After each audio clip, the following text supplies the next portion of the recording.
Hello, everyone. Welcome to another lecture for English 2090. So today I want to focus on, of course, narrative in films as the overarching kind of guideline for this course, but specifically focusing on editing to really create those narratives. So we focused a little bit, of course, on mise en scène and, how compositional elements work to tell a story, but editing is just as important. So when we talk about editing, we're really talking about continuity editing.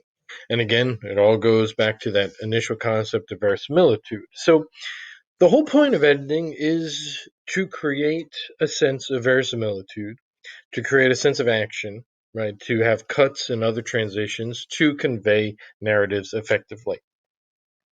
We technically don't need them, right? As early films, like especially if you watch, a lot of early silent films, there are short, ones that are just unedited, right? Editing is an important kind of technological tool.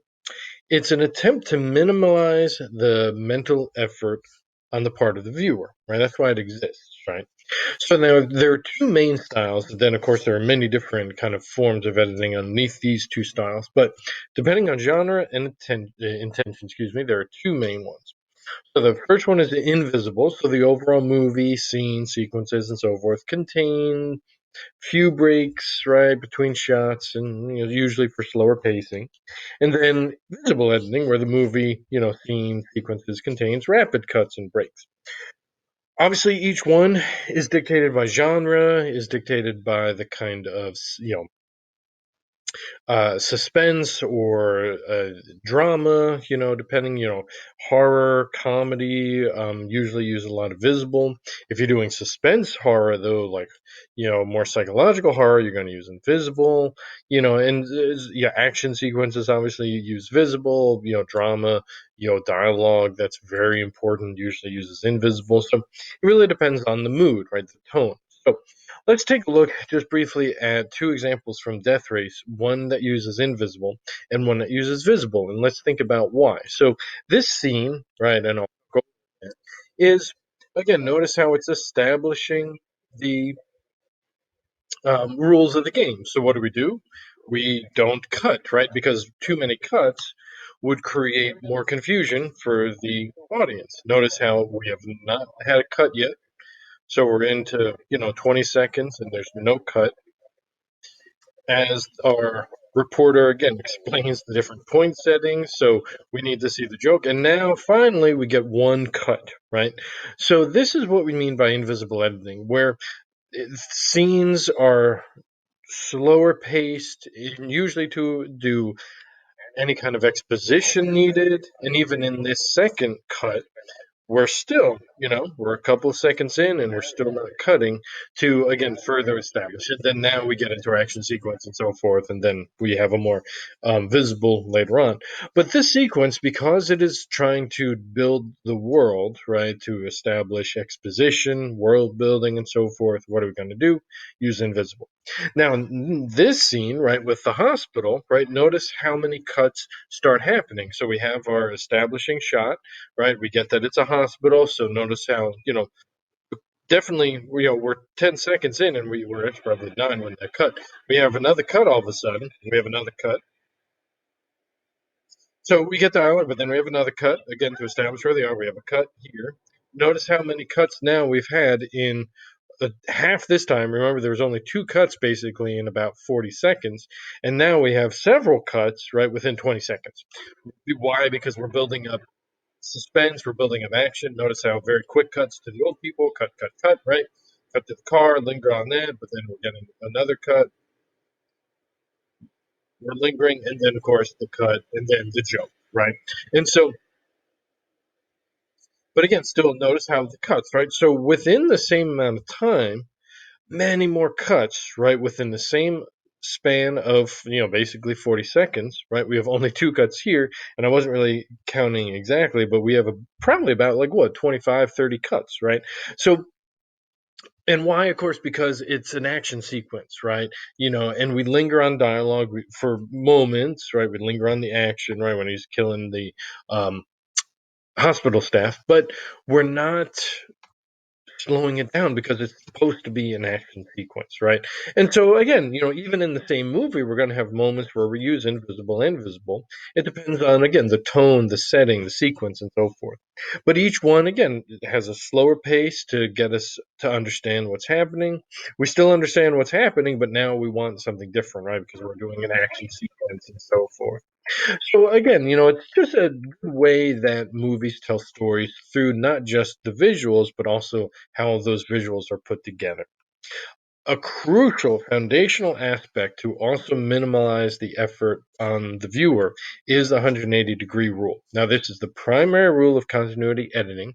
I've put up a couple videos too for you to look at more to really get a sense of how important this is and why certain times directors will break it. Video games, sports, everything relates back to this concept. It's an imaginary line that's drawn between two objects or characters, and it's known as the line or axis of action. So we draw a line, we have our two characters. Now, what we're going to do is create a zone. So our first character, right, our blue character here, is always going to be on frame left. Our other character, right, red character, is always going to be frame right. So when we cut back and forth as they're talking, we're going to typically do an establishing shot so we get them on the line. And we're going to do shot, reverse shot. Shot, reverse shot is one of the easiest ways to maintain dialogue. What we're not going to do is break the line. We're not going to cross that line because then we break eye line. Notice how there's really specific eye line. And so what we're going to do is keep it in this zone, right? We could do high angle shots, we could do low angle shots, right? But what we're never going to do is cross it because then it becomes disorienting. This is crucial for video games, and this is also crucial for sports, right? If you watch sports on TV, what you're going to see is this constant where the camera is always going to pan in this zone, it's going to pan on a line, but it's never going to cross it because all of a sudden, if the goal that has been shot here is all of a sudden here, it's going to be very disorienting for the viewer. So what we do is we construct an eye line, right? And that's how we connect the characters. And of course, it could be objects as well, but typically this is for dialogue and action, right? So we always know where the characters are at every moment, right?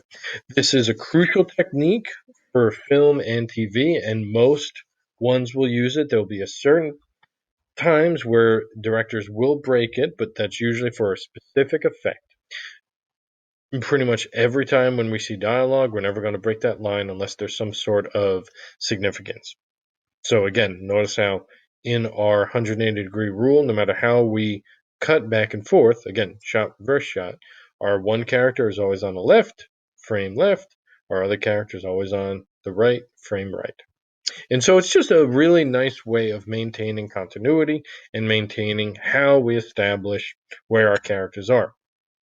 So this is a good example. Pay attention to this scene, right? Dialogue scene. Notice how already we're establishing that he's on the right, she's on the left. And notice how even when we get closer, he's always looking, she's always looking. And again, he's moving toward frame left, but notice how he's maintained by dominating that right. Notice here we have shot, reverse shot. So over the shoulder, over the shoulder. Notice how he's always on the right? He's always on frame right. She's always on frame left. We do shot, reverse shot, very typical way of establishing dialogue, establishing where our characters are. And we're lingering, and we're getting people's reactions. And this is a good way. Even when she's talking, we're getting his reactions. When he talks, we're getting her reaction. And it's just a good, common way of maintaining continuity and maintaining actors and performances and so forth. Notice, too, again, our establishing shot was a little bit different, right? So it doesn't have to always be on a specific line. we pause that here. But again, and that's what good filmmaking does, right? You could do any sort of establishing of where the line's going to be. Again, though, it's the zone, right? We just know that the line's going to be here, so we will never film over here, but we're going to do again a little bit something different. So we're not always focused on just them, strictly being on a established invisible line. Where we know based on this shot, she's going to be left, he's going to be right, and that's it. And so again, it's just a good way of maintaining continuity, maintaining spatial awareness, and so forth. Now, there are other many more kind of editing techniques.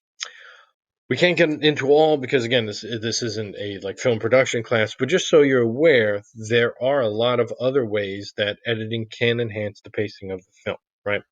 Now, it also helps to establish and reestablish, as I said, spatial awareness, and this is where our 180-degree rule comes in.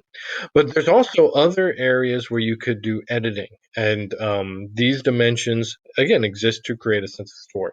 So you could have graphic relations between shot A and shot B. So there's graphic editing where you kind of transition from similar objects to similar objects. You have rhythmic relations where you base your editing kind of like a music video on the rhythm of the music. And that is going to be around all of the movies where, the soundtrack will also dictate how a sequence is edited.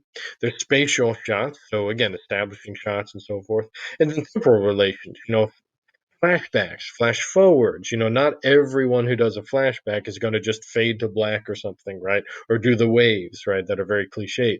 They're going to do it in a way that is very interesting. The Witcher series, for example, has a lot of temporal relations that aren't obvious at first, and so it takes time. And when you do this in a way that's sophisticated, it works really well. Now, pretty much every film is going to have graphic and rhythmic relations. Almost every film has a soundtrack.